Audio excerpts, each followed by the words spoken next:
Antes de tudo, eu quero aqui expressar o meu sentimento de gratidão a Deus, porque dele, por ele e para ele são todas as coisas. E se não fossem as suas misericórdias, nós sequer estaríamos aqui nessa noite. Pastor Marcondes, Deus abençoe, obrigado. Eu me sinto muito feliz em poder conhecer aqui mais uma parte da família que vai morar comigo no céu. Eu acho que uns 10 irmãos vão para o céu. Não, eu vou de novo. Eu me sinto feliz em conhecer mais uma parte da família que vai morar comigo no céu. Agora ficou mais parecido com o crente que vai para o céu. E você não se importa não, que eu sou pentecostal. Mas eu sou que nem carro velho. Demora a pegar, só pega no tranco, mas também depois que pega não para de fazer barulho. Tá bom? Tem pelo menos uns 4 pentecostais comigo aqui? Então você não me deixa pregar sozinho. Tá bom? Vamos falar de Bíblia? Amém? Eu gosto muito desse texto. A narrativa me lembra um dos 100 livros que está na lista dos 100 livros que todo homem deveria ler. Os retratos de Dorian Gray, de Oscar Wilde. E a história central do livro gira em torno de um garoto que havia feito um pacto com um espírito maligno. E esse pacto consistia em, todas as vezes em que ele precisava esconder um traço negativo de sua personalidade, um quarto escuro com uma foto, e essa foto entrava em decomposição. E todos os dias ao entardecer, ele entrava naquele quarto e aquela foto estava cada vez pior. Esse livro é o reflexo da sociedade em que vivemos. Meu pastor diz uma frase que eu gosto muito. A gente compra o que não gosta com dinheiro que não tem. Ou a gente compra o que não quer, com dinheiro que não tem para agradar a quem não gosta. Por quê? Nós estamos vivendo na era do narcisismo, a hipervalorização da imagem. E convenhamos, quanto melhor é a imagem que se passa, melhores também são os resultados imediatos que essa imagem gera. Mas isso não é fruto daquilo que a gente quer. Isso é fruto daquilo que a gente aprendeu. Afinal de contas, a gente cresceu ouvindo a mamãe falar que a primeira impressão é a que fica. E é bem verdade, a neurociência comprova que os primeiros 2,7 segundos, logo após visualizar alguém, vão determinar o nível de relacionamento que você terá sempre com aquela pessoa. Então a primeira impressão de fato fica. Só que há um grande problema sobre isso, porque geralmente as nossas primeiras impressões são equivocadas. Um irmão chegou para mim esses dias na igreja e disse assim: pastor, na minha concepção, o senhor era a pessoa mais desagradável que existe. Eu olhei para a cara dele e falei: por quê, irmão? Não, eu vi o senhor um dia no shopping, o senhor estava de cara fechada. Eu falei: eu tenho que andar sorrindo para todo mundo, é? Mas eu entendo, um negão de 2 metros.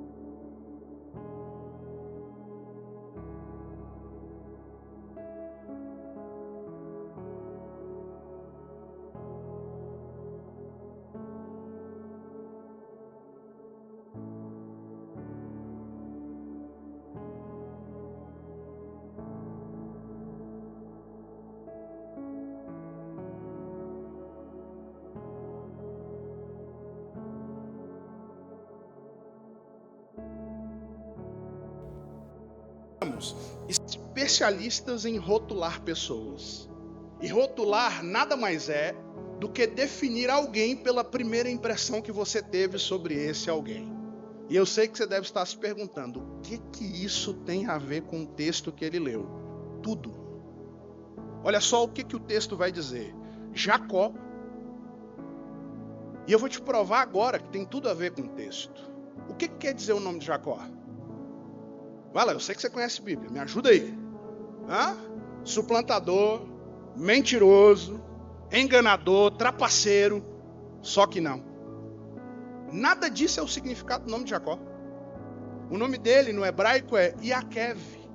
Iac é o mesmo que agarrar. Kev é calcanhar. Jacó quer dizer aquele que agarra no calcanhar, porque ele nasceu agarrado no calcanhar do seu irmão Esaú. Mas por que a gente chama Jacó de mentiroso, suplantador, enganador? Isso é apenas um rótulo que nasce em 2 cenas. A primeira cena é a cena em que Esaú chega do campo cansado, que você conhece bem, está faminto, e Jacó está fazendo um guisado de lentilhas, o prato preferido de Esaú. E o que Jacó faz? Olha para Esaú e diz assim: você quer comer? Ah, eu quero. Então você vai fazer o seguinte: eu te dou um prato de guisado de lentilha, se em troca você me der a sua primogenitura. Alguém vai dizer, ele é um aproveitador. Não. Ele é alguém que está conectado a uma promessa que foi feita pela boca do Eterno. E entende que quando se tem uma promessa, não se pode perder oportunidades. E por que foi Deus que gerou a oportunidade? A segunda cena que traz um rótulo sobre Jacó é o dia em que se percebe que Isaac está morrendo. Rebeca chega para ele e diz assim: olha, você vai pegar a pele de uma ovelha com a lã e vai colocar sobre a sua pele. Porque o teu pai Isaac está quase cego, e quando ele passar a mão, ele vai achar que é Esaú, porque Esaú é peludo. E olha só o que Isaac percebe.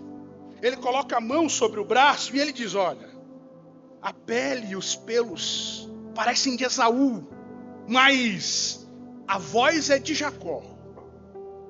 E mesmo sabendo que a voz era de Jacó, Isaac libera a bênção. Por quê?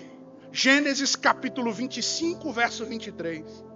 O texto vai dizer: e disse Deus a Rebeca: no teu ventre há duas nações, e a menor, que é Jacó, vai dominar sobre a maior, que é Esaú. Isaac se lembra do que Deus disse e faz cumprir aquilo que foi falado pela boca do Eterno. E eu preciso falar para você sobre algo. Primeiro, sobre oportunidades. Isso aqui me traz à memória uma frase de Abraham Lincoln, 38º presidente norte-americano e o melhor presidente que os Estados Unidos já tiveram. Um dia, ele estava discursando diante do Senado e ele disse: se eu tivesse 8 horas para cortar uma árvore, eu gastaria 6 delas amolando o machado. Sabe o que ele está ensinando para a gente? Um machado cego não corta a árvore. E sabe o que isso significa? Não adianta ter oportunidade se você não estiver pronto para usufruir dela. Mas eu quero te ensinar algumas lições sobre a tal da oportunidade e desmitificar algumas coisas. Primeiro, oportunidade vem do latim. Nós temos aqui a junção de 2 radicais. Ob é o mesmo que lugar e portos é o mesmo que seguro. E essa expressão faz menção às grandes caravelas do Império Romano. Embarcações que, para o contexto da época, eram consideradas algo fora de série. Mas ela tinha algo muito simples que determinava todo o curso da viagem e o sucesso. Era a piruta, que é nada mais nada menos do que um saco furado, que ficava na haste responsável pela vela.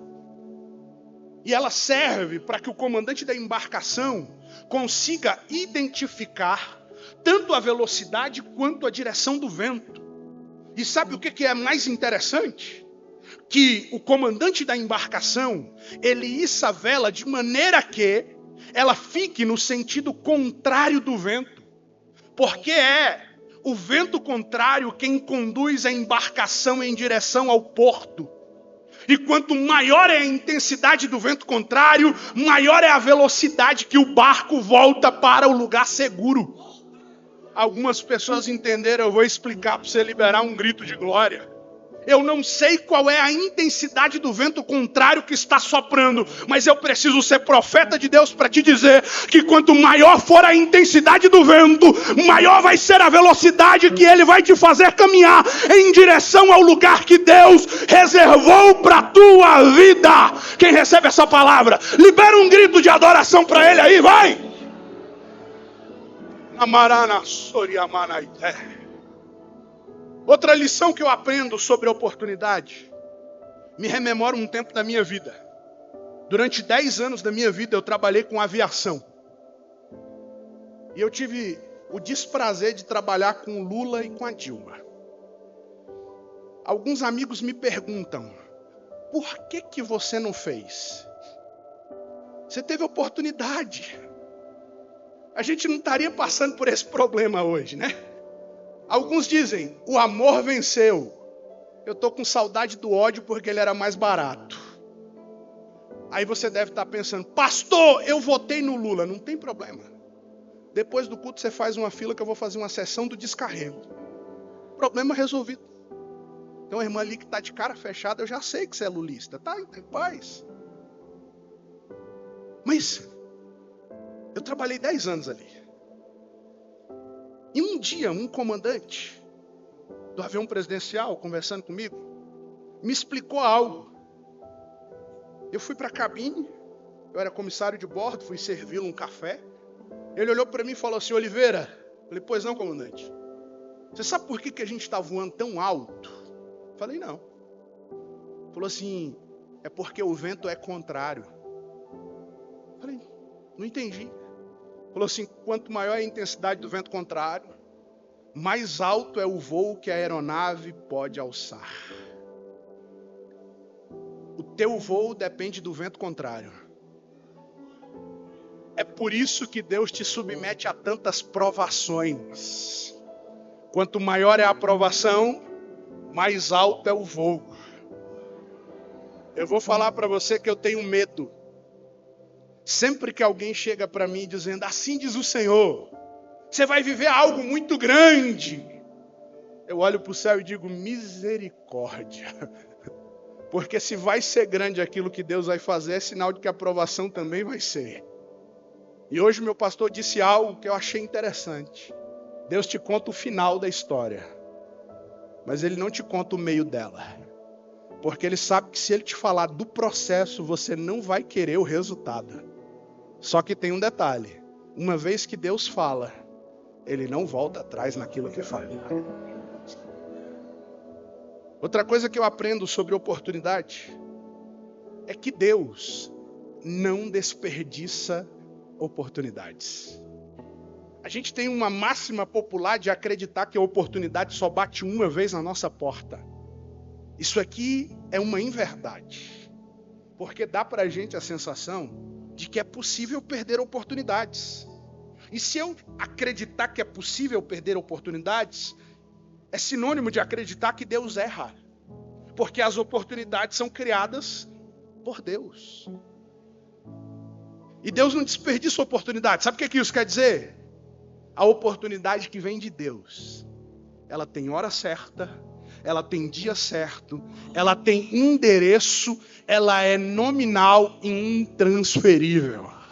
Sabe aquela oportunidade que você acredita até hoje que perdeu? Ela não era sua. A sua oportunidade só vai vir para você na hora em que você estiver completamente pronto para usufruir dela. E a última lição que eu aprendo sobre oportunidades, voltando à frase de Abraham Lincoln, é que Deus não está demorando para cumprir a promessa. E não está faltando cumprimento de promessa, pastor. O que está faltando é preparação para viver cumprimento de promessa. Porque a gente recebe a promessa, mas vive como se a promessa não existisse. Quer ver um exemplo? Deus diz assim, vai ser pregador. Mas ele nunca comprou um livro. Ele não lê a Bíblia. Ele não fez seminário. Ele não assiste um vídeo de uma aula de teologia. Aí quando dão oportunidade para ele pregar, ele diz assim, irmãos, eu não tenho nada para oferecer. Não tem nada para oferecer porque não estudou. Então se não estudou, não prega.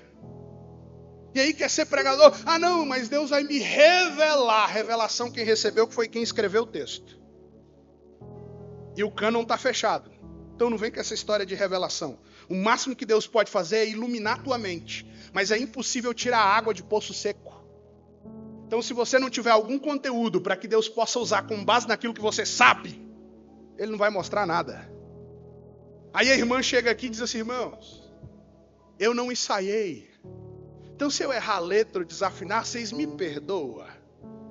Porque é para Deus e Ele recebe. Irmão, se nem eu que sou homem aguenta a desafinação, você imagina Deus que está lá no céu. Se para mim não serve, imagina para Ele. Para Ele tem que ser feito com a máxima excelência. Então se não ensaiou, não canta. É simples. Aí a irmã vem aqui, ela é que nem a minha esposa, desafinada que nem uma taquara rachada. E ela, não, eu quero fazer parte do louvor, eu quero louvar a Deus. Louva no seu banheiro. Deixa para fazer aqui quem tem chamado para isso. Porque para Deus tem que ser com excelência, irmão. Tem que ser o nosso melhor. E aí Deus te fez uma promessa e você não se prepara para viver o cumprimento dela. Sabe qual é o pior? Deus não é homem para que minta e não é filho do homem para que se arrependa. Aí sabe o que acontece? Você recebe uma promessa de Deus. No outro dia você está lá de joelho desse jeito assim. Oh Deus, confirma a promessa. Deus é menino? Deus não já falou, irmão? Se Deus já falou, qual é a necessidade de confirmar? Sabe o que isso denota? Que você não acredita naquilo que Deus disse. Porque se Deus disse faz, Ele garante que enquanto você estiver fazendo, Ele estará com você no controle da situação. Então apenas obedeça. E aí alguém diz assim, mas eu não entendo. Promessas não demandam compreensão, elas demandam obediência. Agora eu quero falar de promessa. Um dia, durante um dos piores períodos da vida, estava em casa, eu morava em Brasília à época, e era por volta de umas 3 horas da tarde, chegou um amigo, ele buzinou, quando eu saí, ele não deu boa tarde, não deu a paz do Senhor, ele só me fez uma pergunta, Ismael, você sabe o que é promessa? Eu olhei para ele, falei, sei. Ele falou assim, então explica. Mas tem coisa que a gente sabe, mas não consegue explicar. Aí ele me fez uma pergunta. O que é onipresença? Onipresença, eu respondi para ele. É o ato de Deus estar presente em todos os lugares. Ele disse, errado. Eu falei, como assim errado? Ele falou, onipresença não é só o ato de Deus estar presente em todos os lugares. É o ato de Deus estar presente em todos os lugares. No passado. É o ato de Deus estar presente em todos os lugares no presente. Mas também é o ato de Deus estar presente em todos os lugares no futuro. E ele perguntou, o que é onisciência? Falei, responde você. Ele disse, onisciência é o ato de Deus saber de todas as coisas no passado. É o ato de Deus saber de todas as coisas no presente. Mas também é o ato de Deus saber de todas as coisas no futuro. Eu falei, tá, e aí? Ele olhou para mim e disse, promessa é Deus voltando do futuro para dizer para a gente no presente sobre aquilo que para Ele já é passado. Eu não sei se você sabe como funciona. Posso descer, pastor? Eu vou descer. Eu não sei se você sabe como funciona, mas existe um mundo na mente de Deus que é como se fosse uma agenda. E tudo aquilo que sai da boca de Deus não é mais palavra. Palavras que saem da boca de Deus viram decretos irrevogáveis. Sabe por quê? Porque quando Deus te faz uma promessa, Deus não está criando uma hipótese. Ele está te revelando sobre uma realidade que já aconteceu no céu. E está apenas esperando uma convergência para que possa se efetivar na terra. Deus faz promessas porque Ele conhece o perfeito funcionamento da nossa mente. E Ele sabe que nós somos seres facilmente condicionados. E funciona mais ou menos assim. Quem vive um problema por um dia, consegue crer que no outro dia, o problema não estará mais lá. Quem vive o problema por uma semana, consegue crer que na outra semana, o problema não estará mais lá. Quem vive o problema por um mês, consegue crer. Outro mês, o problema não estará mais lá. Mas quem vive um problema por um ano, tem dificuldade de crer que no outro ano, o problema não estará mais nele. Quem vive um problema por 10 anos, para esse alguém, é quase impossível acreditar que na próxima década o problema não estará mais ali. Nós somos facilmente condicionados pelo presente, em acreditar que no futuro o presente se repetirá. Mas esse não é o maior dos problemas. O maior dos problemas é que nós somos facilmente condicionados pelo passado. Isso aqui me rememora um dia que um amigo me deu uma chaculejada, literalmente. Eu era assembleano, então ainda vestia terno e gravata. Não que eu não vista hoje, mas eu prefiro assim. E ele pegou no meu terno, aquele terno de lapela grossa, a gravata dava um palmo, e ele me deu uma chaculejada. Ele disse: Ismael, enquanto você não abandonar o passado, você viverá um longo passado pela frente. E tem muita gente que ainda é governada pelo passado. Ele acredita que o trauma de ontem tem a capacidade de determinar como vai ser a realidade de amanhã. E eu vim aqui essa noite como profeta de Deus. E eu quero liberar uma palavra para a tua vida. Levanta a mão assim. Eu não sei você, mas eu estou sentindo Deus na casa. E eu quero liberar uma palavra para te dizer nessa noite que a partir de hoje, o teu passado não tem poder de governar o teu presente e muito menos o teu futuro. Quem governa o teu futuro é a palavra que saiu da boca do Eterno.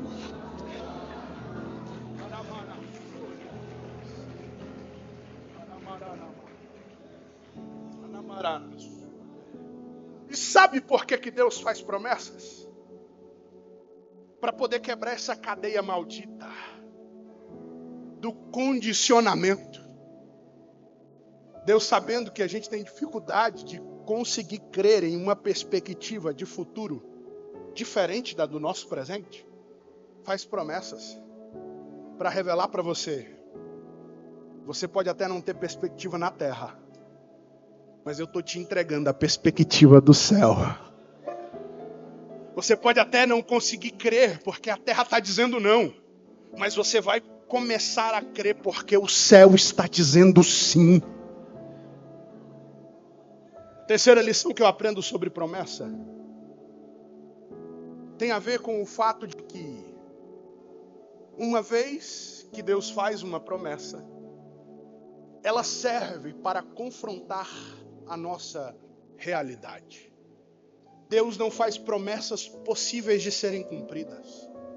É por isso que sempre que a gente ouve uma promessa, você fica pensando assim: eu acho que Deus errou de endereço. Porque você observa a realidade, você pensa assim: não dá.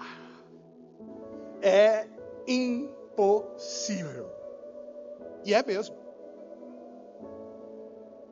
De fato. Quer ver? Está no texto. Deus diz para Abrão: você vai ser pai de nações.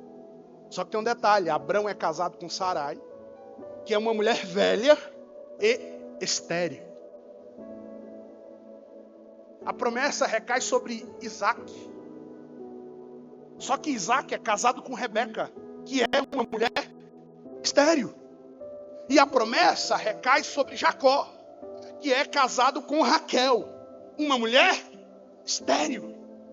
Só que Deus está dizendo: dessa esterilidade nascerão nações. 3 pessoas entenderam. Dessa esterilidade nascerão nações. Dessa impossibilidade serão gerados milagres. Eu não sei como foi o teu ano de 2024, mas eu quero profetizar para você que em 2025 você acessa a agenda de Deus. E a agenda de Deus é programada no contrafluxo da lógica do homem. Na agenda de Deus, a estéril tem capacidade de gerar filhos. E eu quero profetizar para você que nessa noite Deus está convertendo a tua esterilidade em fertilidade espiritual. E aonde você colocar a palma das tuas mãos prosperará. Aonde você colocar a planta dos teus pés, te será dado por herança, porque a terra diz não, mas o céu está dizendo sim.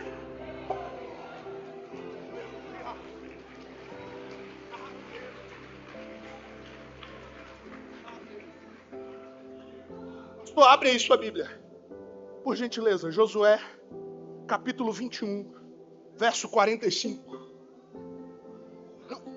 Tem Bíblia aí? Projeta para mim, melhor, projeta para mim. Dá para projetar? Josué 21, 45. Olha o que o texto vai dizer. Pastor, eu vou passar um pouquinho do horário. Quem me dá mais 5 minutos? 5, 10, 15... Olha só o texto. De todas as boas promessas do Senhor ao povo de Israel. No 3 você lê a partir da vírgula.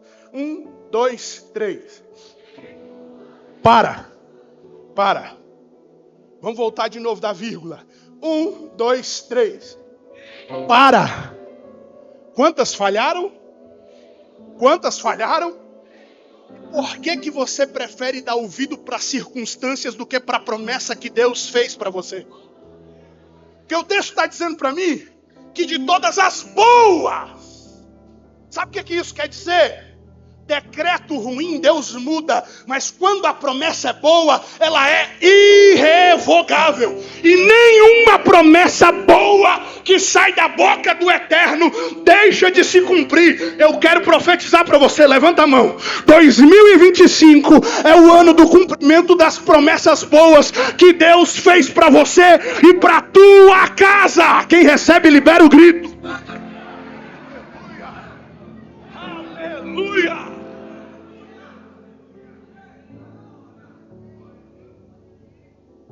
Deus me ensinou algo. No capítulo 13 de Gênesis, Deus comunica uma verdade a Abraão. Deus vai dizer assim: Abraão, tudo aquilo que os teus olhos veem,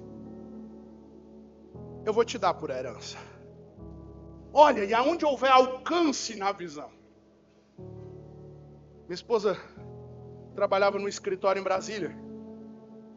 E a gente tem um amiguinho que hoje está com 10 anos. Na época ele tinha 4. É o João. Ele entrou na sala dela.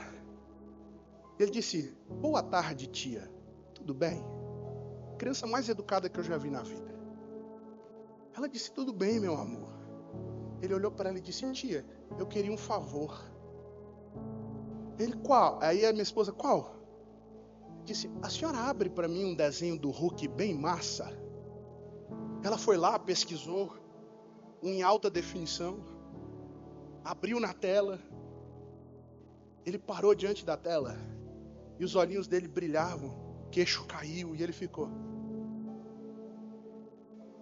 segundos. E de repente ele solta uma pérola. Ele olha para ela e disse: tia, a senhora traz para a realidade?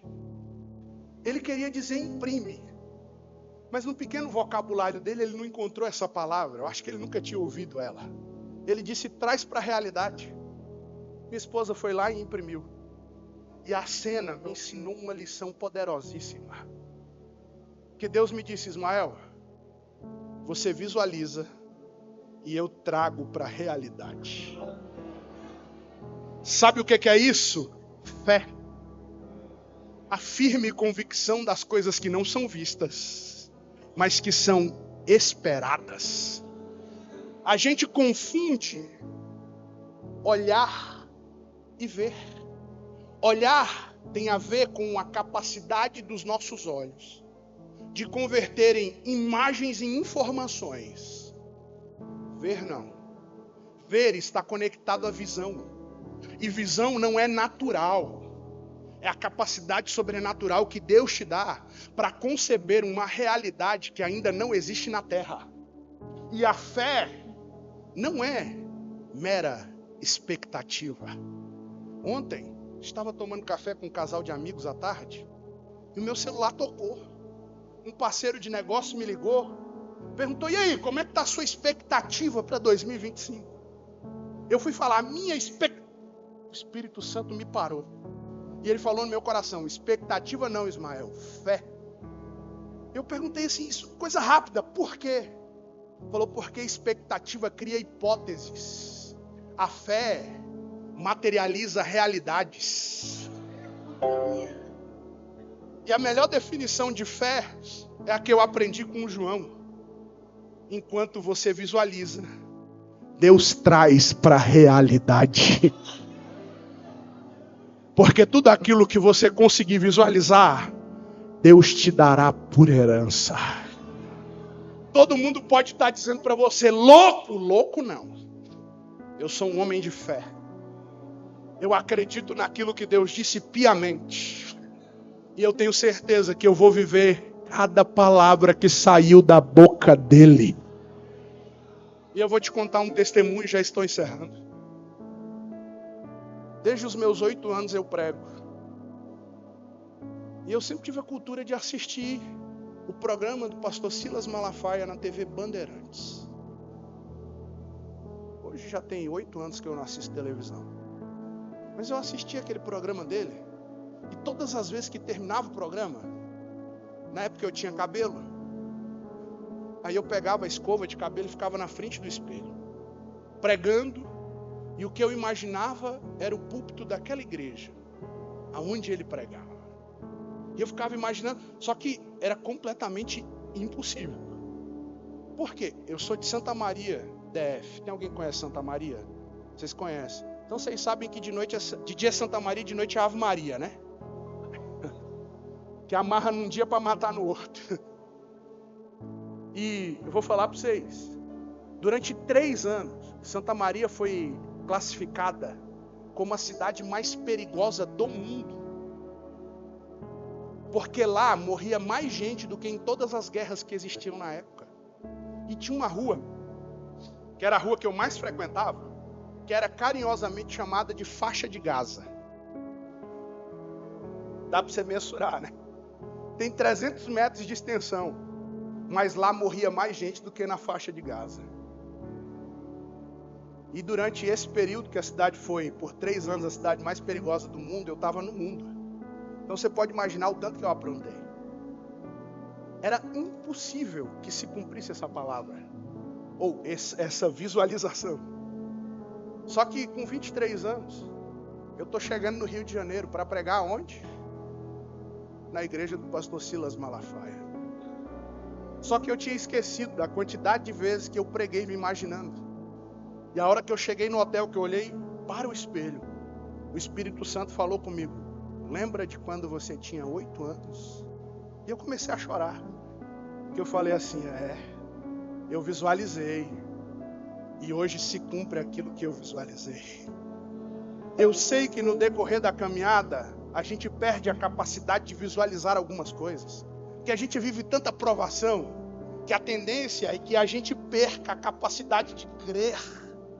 Mas essa noite Deus me trouxe aqui como um profeta para reativar em você a capacidade de voltar a visualizar. Nessa noite Deus está penetrando a tua mente e Ele está ampliando a tua capacidade de visão. Ele vai aumentar a amplitude da visão para aumentar também a amplitude dos acontecimentos. Coloque-se em pé, por favor. Eu aprendi com o bispo J.B. Carvalho. Um dia, tomando um café com ele, ele olhou para mim e disse uma frase que marcou minha vida. Disse assim, a fé do hoje determina o nível da vivência no amanhã. Falei, como assim, bispo? Falou, você só vai viver aquilo que você primeiramente crer. Ou seja, é a minha fé que move os céus. É a minha fé que alimenta a efetivação dos acontecimentos. E foi a maior preocupação de Cristo, antes de ser assunto aos céus. Ele olhou para os discípulos e perguntou, E quando vier o Filho do Homem, porventura achará dinheiro na terra? E quando vier o Filho do Homem, porventura achará riqueza na terra? Não. Ele perguntou, e quando vier o Filho do Homem, porventura achará fé na terra? Porque a fé não é uma capacidade natural. Falei que ia passar do horário e estou dentro do horário ainda. Ó. A fé é uma capacidade sobrenatural. E a fé tem a capacidade de conectar o céu com a terra. Cristo nos ensinou a orar. Quando orarem, orem assim: Pai nosso que estás nos céus, santificado seja o teu nome, venha a nós o teu reino, seja feita a tua vontade, assim na terra como é. Sabe o que está dizendo a oração? Que o céu se manifeste na terra. É esse, irmão, eu não brinco de profetizar. E a palavra que Deus me deu para o ano de 2025 é que é esse nível de realidade que nós viveremos. Sabe por quê? Porque todos os especialistas estão dizendo que o Brasil viverá a pior crise econômica da sua história em 2025. Eu não estou nem aí para que especialista algum está dizendo. Sabe por quê? Porque eu não estou firmado na economia. Eu não estou firmado na cotação do dólar, do euro. Eu não estou firmado na bolsa de valores. Eu estou firmado em uma palavra.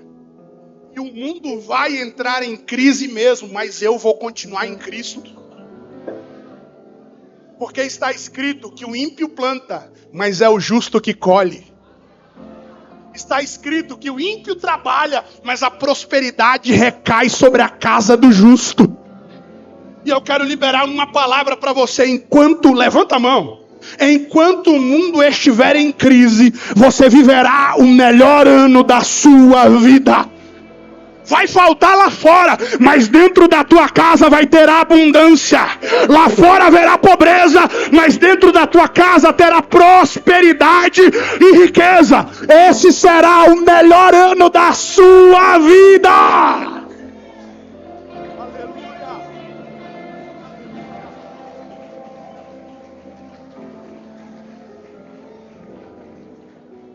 A partir de hoje, você vai acessar a agenda de Deus. Eu vou repetir. A partir de hoje, você vai acessar a agenda de Deus. Você assinará os melhores contratos. Receberá as maiores comissões. Fará as melhores vendas. Você terá as melhores portas abertas para a sua vida. Você viverá o melhor ano da sua vida. Eu não estou falando de mim mesmo, então eu vou repetir. Você viverá o melhor ano da sua vida.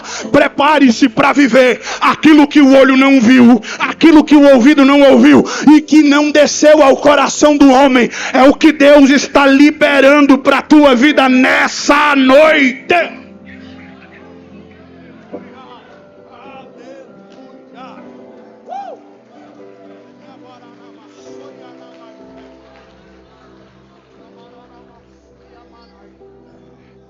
Vem cá, meu irmão, vem cá. O senhor, vem cá, vem cá.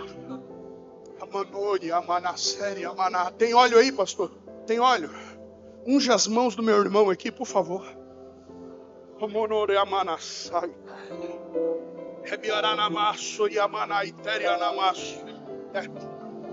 Sabe o que Deus me fez ver?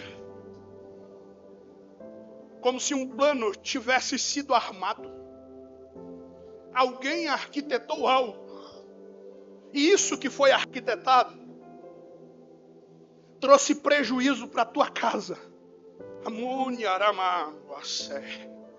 Deus está dizendo assim, Ismael, a perda foi muito grande.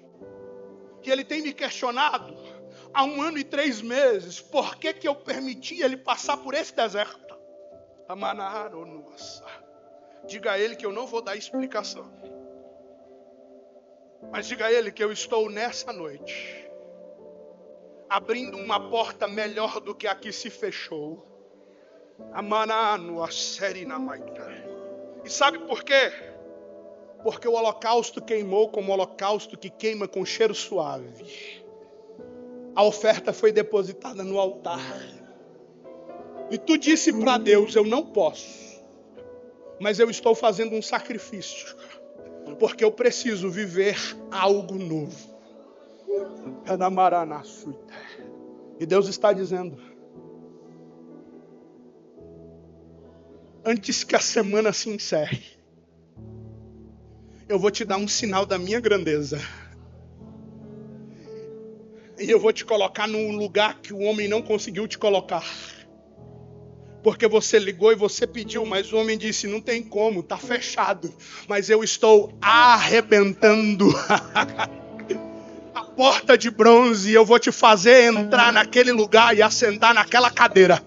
Porque há 8 anos e 9 meses atrás eu te fiz uma promessa de que te colocaria ali. E o tempo do cumprimento chegou. O tempo é já.